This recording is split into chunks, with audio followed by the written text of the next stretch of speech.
everyone. This is Devin Miller here with another episode of the Inventive Expert. I'm your host, Devin Miller, the serial entrepreneur that's grown several startups into 7- and 8-figure businesses, as well as the founder and CEO of Miller IP Law, where we help startups and small businesses with their patents and trademarks. If you ever need help with yours, just go to strategymeeting.com, grab some time with us to chat. We're always here to help. Now, today we've got another great guest on the podcast, Dan Abel.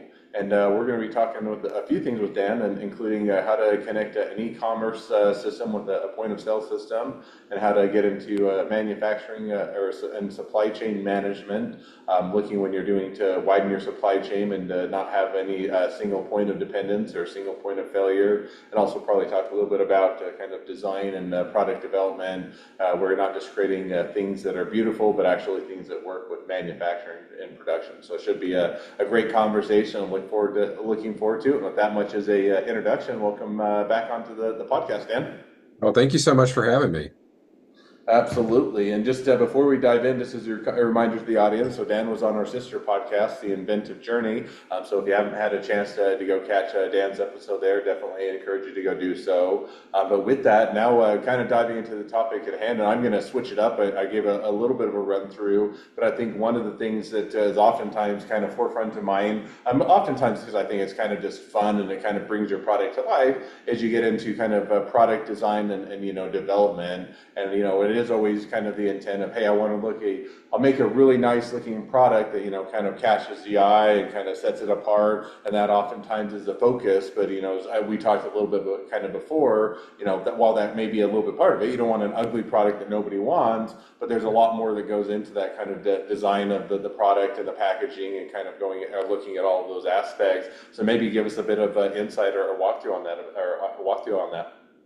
Yeah, absolutely. I mean, it's so important for us at Bissingers. The company goes back, several hundred years, and we really pride ourselves in, exquisite ingredients. Everything's very much handmade and handcrafted. And so for us, the packaging to represent the product on the inside is so important because people, especially today, are really purchasing with their eyes, and they want, this in the gifting business that we're in, they want that gift to really represent the quality of what they spent on the product. So if it's not, gone are the days where a simple white box with your name on it can work. And so we always try to just elevate it to the experience and, make people proud of making that purchase. So now maybe a couple of things to dive into. I mean, one is, I would have guessed, and you're by far more of an expert, especially kind of within the gifting industry than I would be. But one of the things that it feels like is that you can kind of balance it both ways. I could go buy, or I could have with my product $1,000 box for a $10 product, and it no longer makes sense, right? In other words, the packaging is so exquisite, so eye-catching, and so stands out so well, but nobody's ever going to be able to afford it because I spent so much on the product. And yet, For sure. On the flip side, if you make it so that it's so unappealing, I just said the white box that kind of doesn't stand out and it looks identical to the 50 other products that were out there that used to be, then again, it doesn't. And then add into the mix that it has to be work with your product, has to, go through the right manufacturing and production and go along with your product. So how do you balance kind of those competing interests to where you do want it to look nice, you don't want to blow out the budget, you do want it to stand apart, but you don't want to put all, make it so that that's kind of the only focus. And how do you kind of go about balancing all of that? Yeah, for us, what we like to do is reverse engineer it. And so we start at what should the retail price point be? And the majority of our business is within our own direct-to-consumer and retail store model. So, just take round numbers. We say, okay, this is going to be $25 at retail. And we know that, this is what the labor is to manufacture the product and to package the product. And then this is our raw material ingredient costs. And then there's overhead costs associated with it. So then we have to add that packaging component.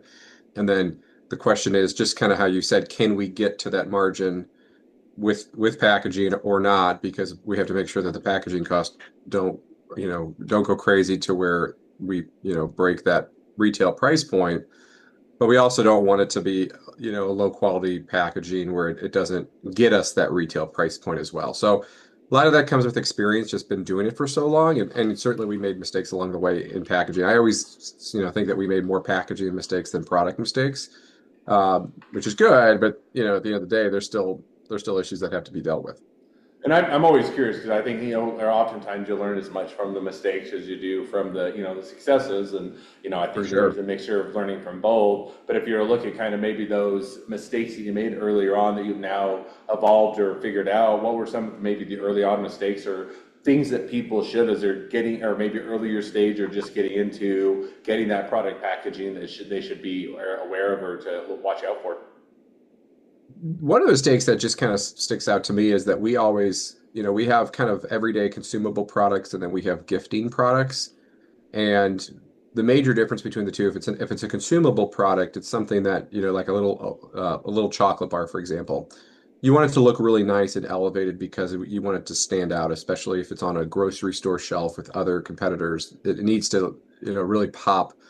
But it's the lowest amount of money that's spent on the packaging because, the product is really the cost is in the chocolate bar itself, and we want to keep the retail price low. You're not really gifting with that, you're consuming it yourself. Whereas Hmm. a giftable item, for our brand, it's about an elevated experience in more of a heavier duty, durable gift box. And so one mistake we took one time is there was a product that we didn't think was a giftable product, and we put it in more consumable packaging. And internally, everyone thought it was a really good idea, and the customer did not. They they were very vocal with us that this was the wrong choice. And so we kind of, you know, the first few complaints we had, we said, well, let's just see what, if this is what the consensus is, we'll absolutely change. And then once we realized it was a mistake, we went back and said, okay, we're sorry, we're going back to a elevated gift experience, please accept our apologies type thing. And it humbled us in a way. And that was like 5 years ago, but you always learn from that. And if you don't learn from your mistakes, then it's not, um, you know, then Now, you, and just curious, because one other thing you hit on, I mean, so it looks or sounds like you kind of got that client feedback now. How do you get that feedback in the sense, if I'm going to, as an example, if it is more, you're doing it in the grocery store or, the brick and mortar places or, or places where Walmart or wherever it might be, people are generally just going to go through, look at which products they want, whichever the candy bar looks like, the flavor or the quality they want and what they're willing to spend. But that's what they'll buy. And so, how do you get that feedback? How did you get that feedback from your customers as to, hey, this packaging of this product isn't matching up with what their expectations are? I just kind of was curious how you got that feedback. yeah. So in a lot of cases, each channel has its different microphone, and so you have to be really careful on how to listen. On direct to consumer, people will pick up the phone and call our customer service and tell us how they feel. They'll submit reviews. Reviews come out usually a couple weeks after the product is shipped, so that's pretty quick. And we read product reviews. We have a live chat feature where customers can interact. So that direct to consumer relationship is the most, as it's spelt out, the most direct time on that.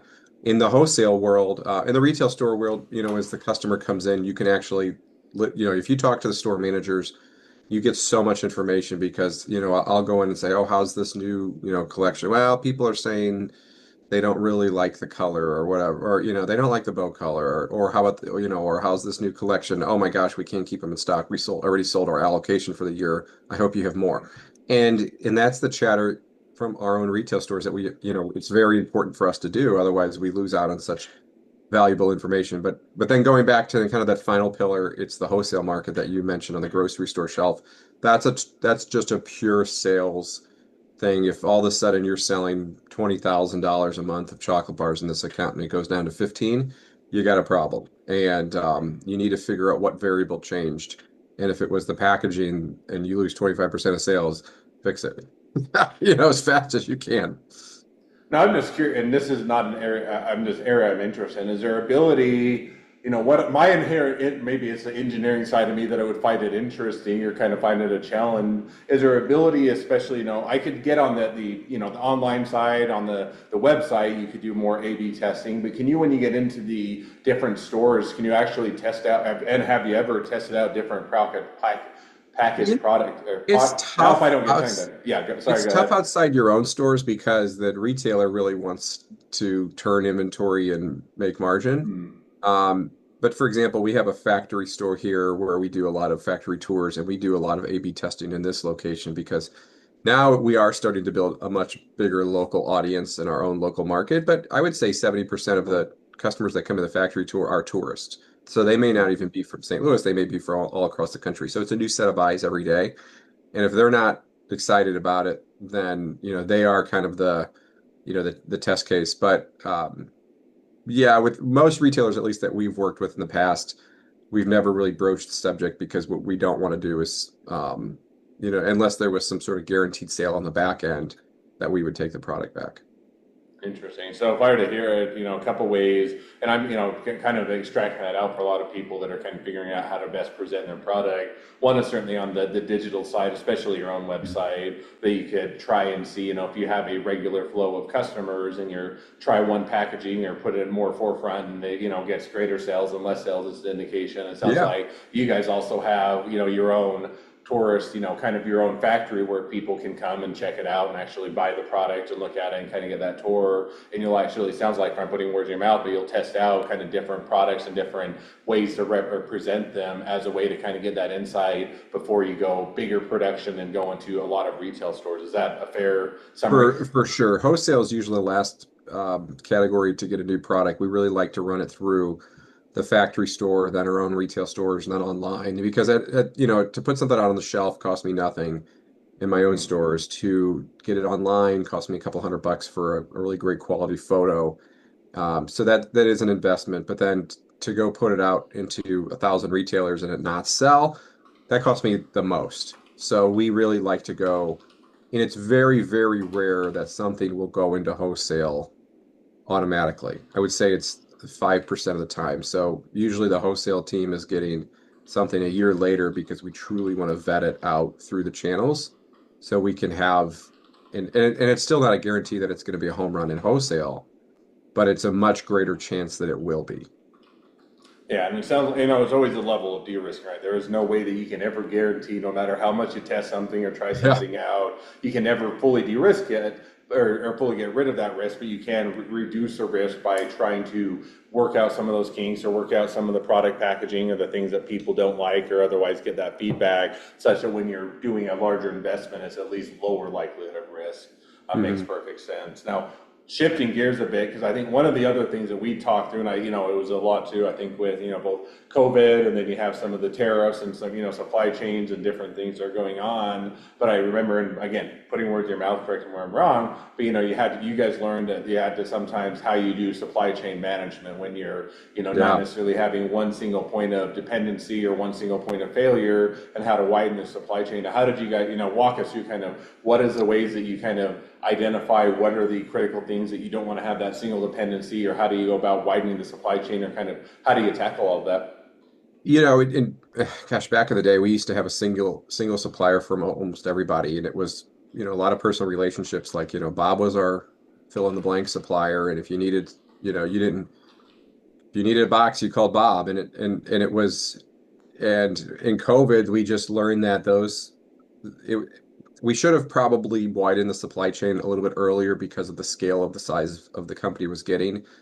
But it taught us that factories can shut down with no notice, and people cannot show up to work, and all of these reasons. And so you have to have, continuity of business is the most important thing. And so you have to have backups. And I remember during COVID, I spent about $40,000 on tooling to get our boxes and some of our core trays and packaging components lined up to be able to produce in other factories. And I started ordering from other factories. And so it was it's not something, $40,000 of tooling is not something that you ever want to spend money on, whether you're $1,000 company or $100 million company.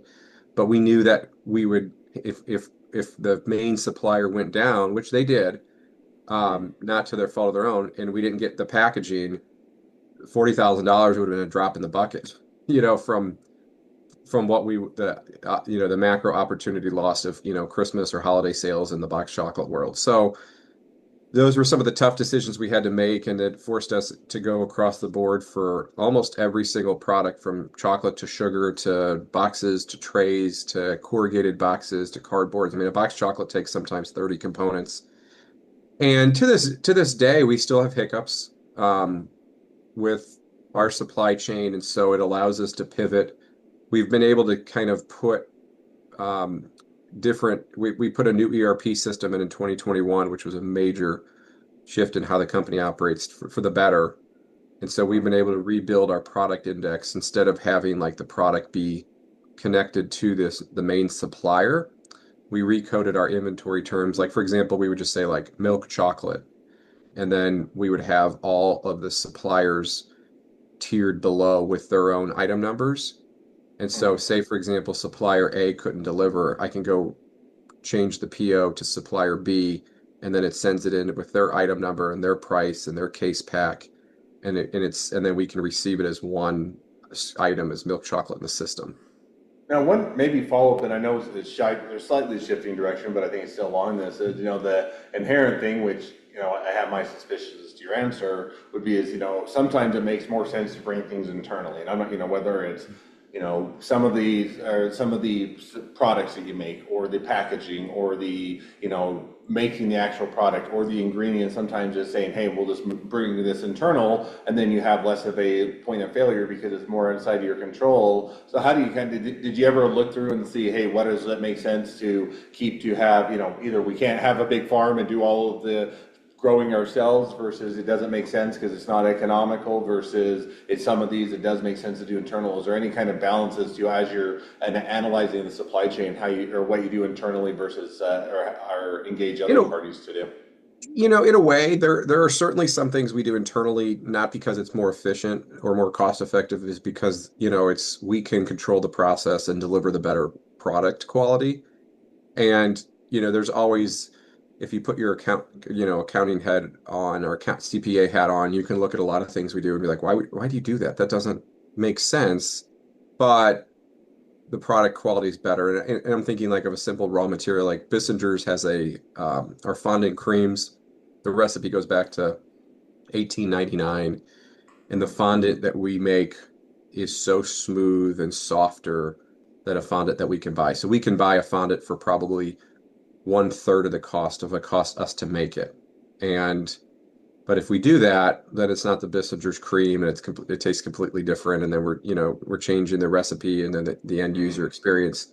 So for us to make this sub ingredient is the right answer no matter what, even though mathematically speaking or efficiency wise speaking, it goes against us. Gotcha. No, that makes perfect sense. Now, one of the now just because we're already reaching towards the end of the podcast, and there's so many more things that we could scratch on, but I did want to touch on kind of one other topic that we had to hit on when we chatted a little bit before, which is so you have a lot of times it almost feels like two different businesses that sometimes, not always, that you're running when you're doing online e-commerce kind of website, whether it's your own direct website or whether it's through Amazon or other retailers, but online platforms versus point of sales when you're in the store, or brick and mortar stores and actually having displays or being on the shelf and competing with other For products sure. in different ways. Now, how do you kind of go about connecting those two so it doesn't have such a desperate feel to where you're almost, they're disconnected and they're, how do you make those so that they help each other, they interplay or otherwise leverage them and connect those together? I will tell you, back when I grew up in my dad's original chocolate store, and the amount of paperwork and the amount of logistics that we had to do to reconcile inventory at the store level versus of what technology has given us today. I mean, we run live perpetual inventory at our stores, and we can see what's on hand in what store. We create low stock levels and reporting. And so we sometimes issue products to the stores before the stores know they need it. And so we distribute about 95% of what goes into our stores, we distribute from our own manufacturing warehouse facility. And so the tech stack upgrade that we started in 2021, and it really kind of took us, over an 18 months from start to finish. We went live in 6 months, but then there's a year of tweaking, has just made it that we can scale now to a level that we've never seen. And we would have come down crashing and burning if we were living in our old tech world before the 2021 upgrade. Hmm. Now, just to follow up on that, now, how do you, so now with the e-commerce kind of, is there a difference or is there ways that is it kind of one unified approach as to how you run the business when you're It online and is, yeah. e-commerce? we treat each store like a virtual e-commerce mini store essentially. And so that product is, the retail stores have everything that the e-commerce store has plus some. So the retail store is more, the e-commerce may have 40 items or 50 items online right now. They have all of those, plus they have the full chocolate candy case and some retail only items. And so it's the core items on e-commerce we can shift, between the warehouse and then our own retail stores. And so at the holidays, I would probably spend an hour a day monitoring that, just going back and forth and making the adjustments so everybody stays stocked in full. No, that makes sense. And so, and now kind of one or two that, is there things that, people should be aware of as to between e-commerce or point of sales and brick and mortar, things that you learned It was along the way that you didn't necessarily anticipate on the front end? something that happened this year was and we're rolling this out. We've rolled out two stores already, and we're going to roll out two more stores this year, and then we'll have, four stores rolled out next year. So it's a seismic change that's happened is our e-commerce site is also our point of sale system. So we've made that change. And so we used to have NetSuite that connected to Shopify, which we still have, and then our retail point of sales were different software and different technology. So say, for example, we had to add a new item, we would have to add it to both systems. If we had to update a price, we would have to add it to both systems. If we were to, stock out of something, we would have to turn it off into both systems. And so human error absolutely falls into play there. And we would have points of failure because of it. Now I can update something in NetSuite, the flow pushes it to Shopify, Shopify pushes it to the point of sale. And great example, in the month of September, we take one of our solid chocolate bars and we put it half price, and it's a big sale. And all I do is turn it, I put it half price, and then on the 30th of September at midnight, we have a script that automatically changes the price back to full price. And then I wake up the next morning and all of our stores and website are back to the regular retail price. And to me, that is like magic.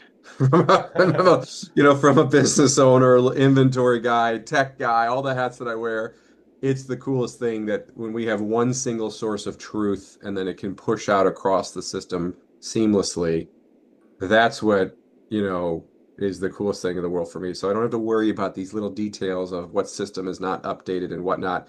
All I can do is go back to focusing on making candy and, getting it and opening more stores and opening more wholesale accounts. Yeah, and kind of along that, one thing that I've learned and kind of along that same framework is, I think a lot of times, you kind of initially get into a business and you almost have the adverse of, hey, the more complex things are, the more complicated they are, the bigger we are, the better we are, because it shows that we need all of this complexity. And I think instead, really a lot The of times opposite. it sounds like it's the opposite, or Yep. usually is the longer you get in the business, you're saying, hey, I just want this to be simple. I don't want to have all these systems. Yes, if I stitch 5 systems together, they might have this small added benefit, but all the downside of linking it, making sure one doesn't fail, one doesn't work, and it just isn't worth it. And so I'm kind of along your lines of, we started out and started leveraging multiple systems, and we then shifted more to, hey, how can we simplify this and make it so it doesn't have the points of failure and it all integrates and works well together. And I think that that's usually kind of goes with that. You start out going complex and you're actually looking to be less complex as you go on. So I think that's an interesting takeaway. Absolutely. I mean, and that's what, you know, you see brands a lot of times all of a sudden build up their product selection, and then one year they decide to have a major SKU rationalization, and everyone says, "Oh, why do they do that? Are they going out of business? Are they suffering? Or it's products?" And no, and I always say no. It's if you talk to them, they just decided to get efficient today. Yep. And then what happens is, say you cut 25% of your products out.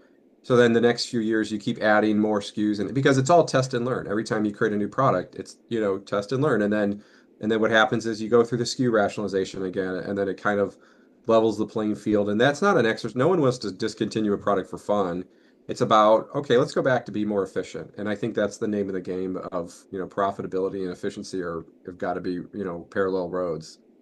Yep, no, I agree. And it's kind of, I'll go on a last analogy. We do have to wrap up. It's kind of the same thing. a lot of times I see, different or field, which is when you start out with a business, you feel like you have to have the biggest office space, the most immaculate, you have to have the coolest, entrance, and you have to have the most grand adored thing for every aspect of your business. And then you look at it and say, now this is just a lot of overhead, a lot of things that, the office space really doesn't have to be this way. And we're wasting a lot of money just to make ourselves feel successful. And it kind of has that same takeaway as you want to be, complexity doesn't mean you're successful. It just creates a lot of headaches, similar to the huge office space with a lot of expense that really doesn't add to the bottom line. So I think that's definitely something we oftentimes learn. We're exactly of that opinion. Like, for example, we've been put north of $10 million of expansion and additions onto this facility over the last 15 years. My office is the same room that I was moved in here in 2011. It's the same paint color. It's the same drop ceiling. It's the same carpet. This is in the same thing with my sister and my brother. Like, we invest into our docks, into our warehouse and pallet racking and manufacturing equipment and production facility and candy kitchen. But we're just not ones to have a fancy office. First of all, I don't like we're at a chocolate factory. I don't spend much time in my office, so it doesn't need to be that nice.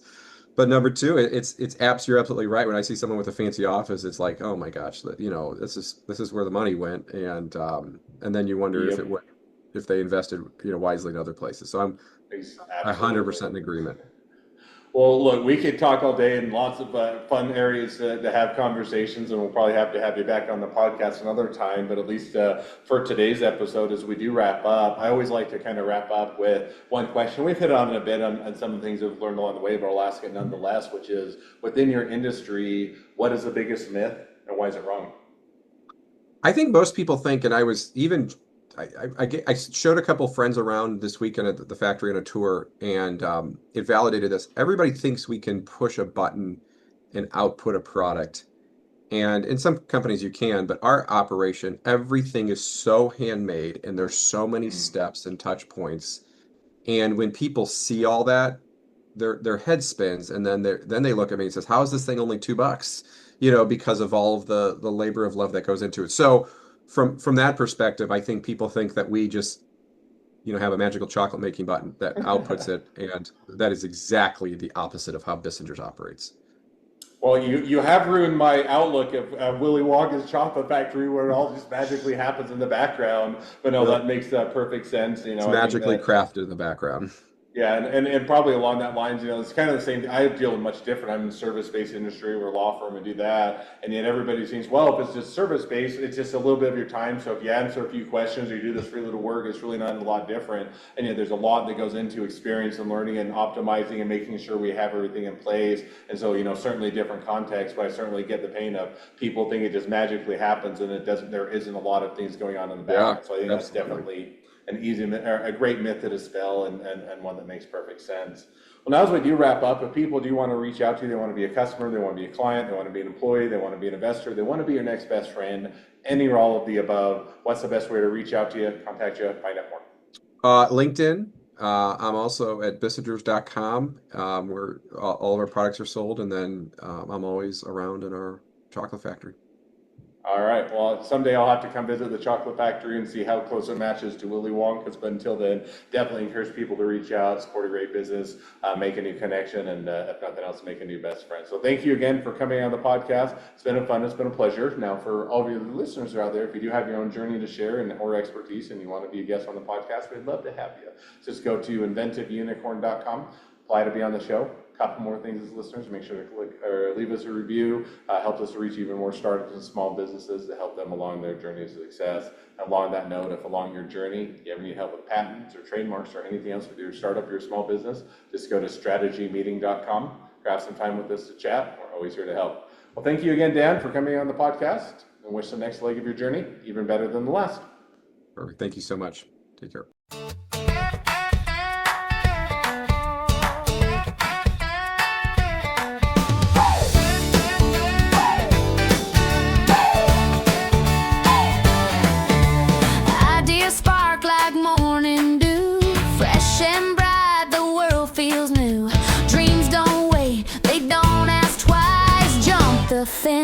Roll the dice.